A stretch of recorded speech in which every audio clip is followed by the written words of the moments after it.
How are you? Yeah, fine, thank you.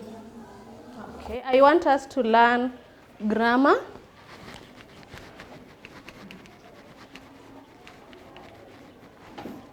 Direct and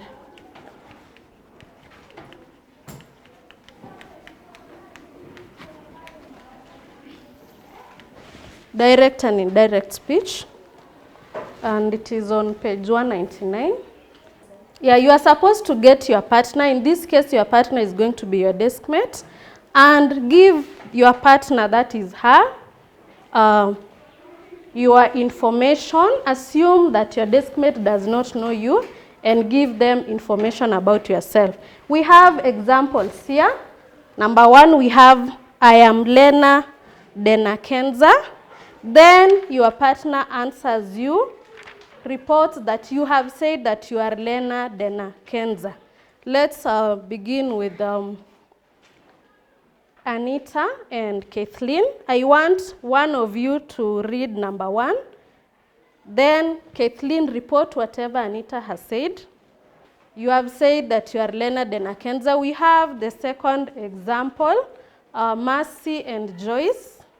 There are words that one person says, you are Lena Denakenza. That is, you are reporting what your partner has said. In your conversation, whatever you've been doing has been a conversation. In your conversation, you have used direct and indirect speech. Now I want us to look at direct speech, specifically direct speech. Direct speech,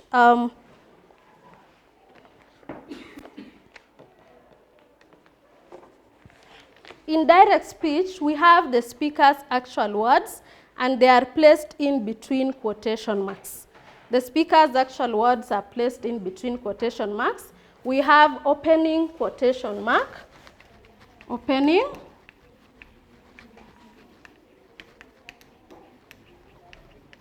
This one is represented this way. This is the opening quotation mark. And we have the closing quotation mark.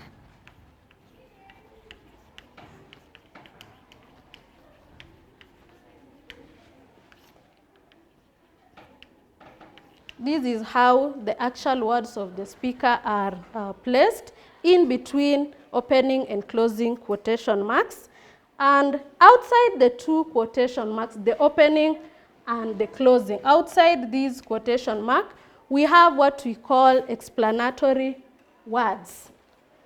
We have explanatory words.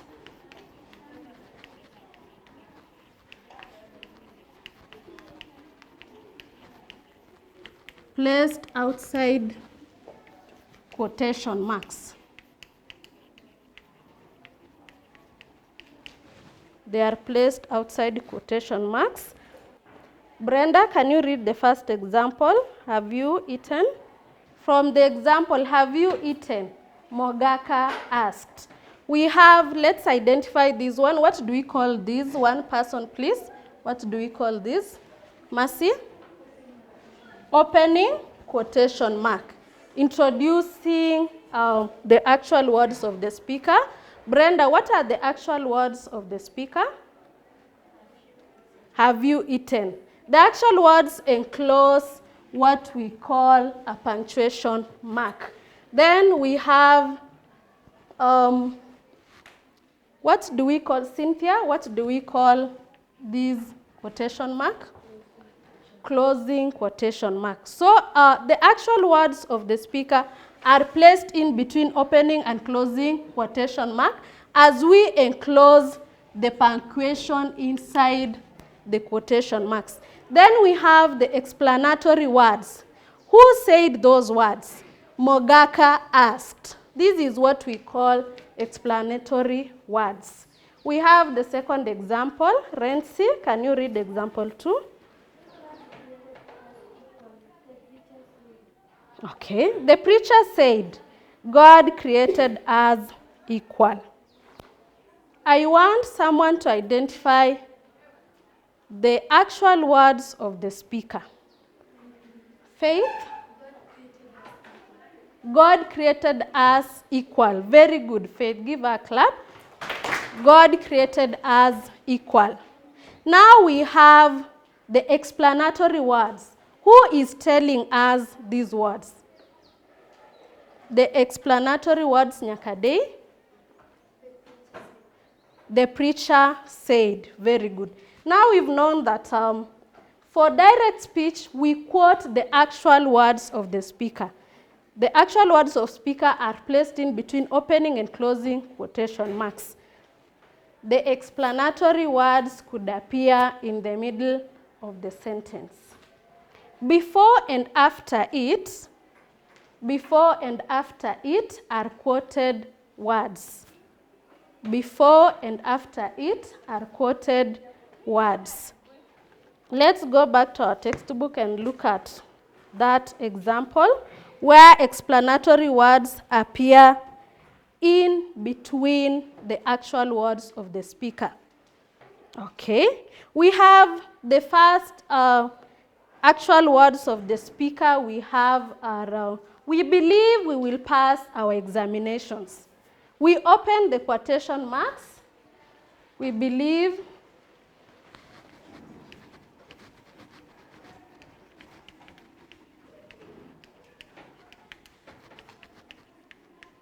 can you note that down? We believe we will pass our examinations.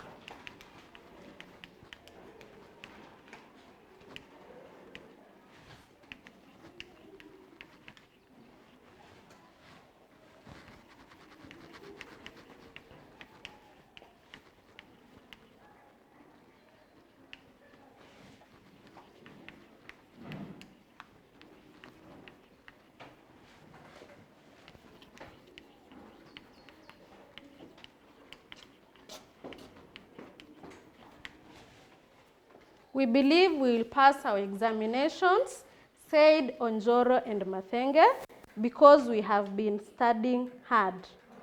Study that example, then tell me the explanatory words in that sentence. Just take your time, study the sentence carefully. Raise up your hand and tell me the explanatory words. Said Njoro and Mathenge. Very good. What are the actual words said by Njoro and Mathenge? What are the actual words? The first one is, we will believe we will pass our examinations. The other one? Very good, because we have been studying hard. That is the use of direct speech. The use of direct speech. We have opening and closing quotation marks. Now let's look at exercise 2. Let's look at exercise 2. You are supposed to insert punctuation marks. I want you to read number 1 silently. Take your time. Then I want you to try and insert punctuation marks on your own before you come here on the board and do it. Now look at the board. Let's look at the words together. Can you read the sentence? Our school is the best in the district, said the head teacher. Okay. We begin with opening quotation marks. Opening quotation marks. Now the actual words of the speaker. Our school is the best in the district. Those are the actual words. After the actual words, we have the punctuation mark. It should be placed here, the punctuation mark. Then we close, closing quotation marks. And the explanatory words, said the head teacher. And you end with a, what do you end with? A full stop, a full stop. Very good, Rachel. Give her a clap. Okay, check yours if you've written correctly. Which punctuation mark do we place there? Winnie? Question mark. Why are you late? Then we use another quotation mark. Which quotation mark? Which quotation mark, Ondisa? I mean Joyce Chebet. Closing quotation mark. Then the explanatory words, as the teacher on duty, and we end with a full stop. Let's look at indirect speech.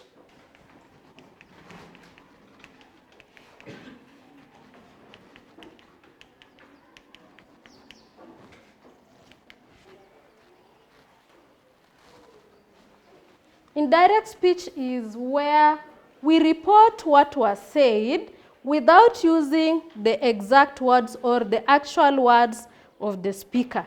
How do we report what was said? Changes that occur when we convert direct speech into indirect speech. All punctuation marks present are left out.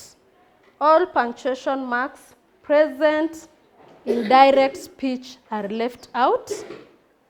Now, before I give you an example, I want you to tell me the punctuation marks that are present in direct speech that are left out. The punctuation marks that are present in direct speech, just mention them.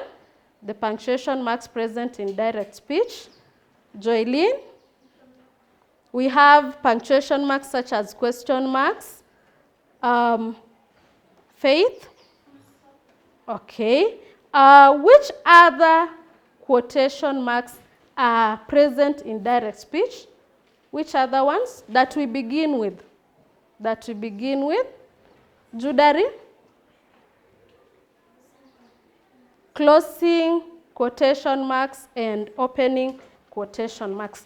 All those are left out except the full stop. Except the full stop. We do not leave out the full stop. Except the full stop. Except the full stop. In statements, the subordinating conjunction that is usually introduced. In statements, the subordinating conjunction that is usually introduced just after the explanatory words. Okay, we shall still get to look at indirect speech and all the things that are left out in direct speech when converting direct speech into indirect speech. I want us to close our books so that we see what we've learned. Okay, we've said that in direct speech, we have the actual words of the speaker. Now these actual words are placed in between some marks. What are these marks? The actual words. Delphine? Very good. Opening and closing quotation marks. What do we place after the opening and closing quotation marks? We've said the actual words of the speaker. What follows that? What follows that? What follows that? After we've said faith. Punctuation marks. Yes, we punctuate, but then again faith. Before we close, we punctuate. Now after closing the actual words of the speaker, what comes after that, Ondisa? Explanatory words. When we want to make this sentence to be direct speech, we need the actual words of the speaker. Which ones are the actual words of the speaker? I advise you to stop smoking. Muhatia, what do we place at the beginning here? Opening quotation marks. At the end, closing. Before we close, comma, then closing quotation marks and full stop. Very good. That is what we've learned today. Tomorrow we will look at indirect speech. Look.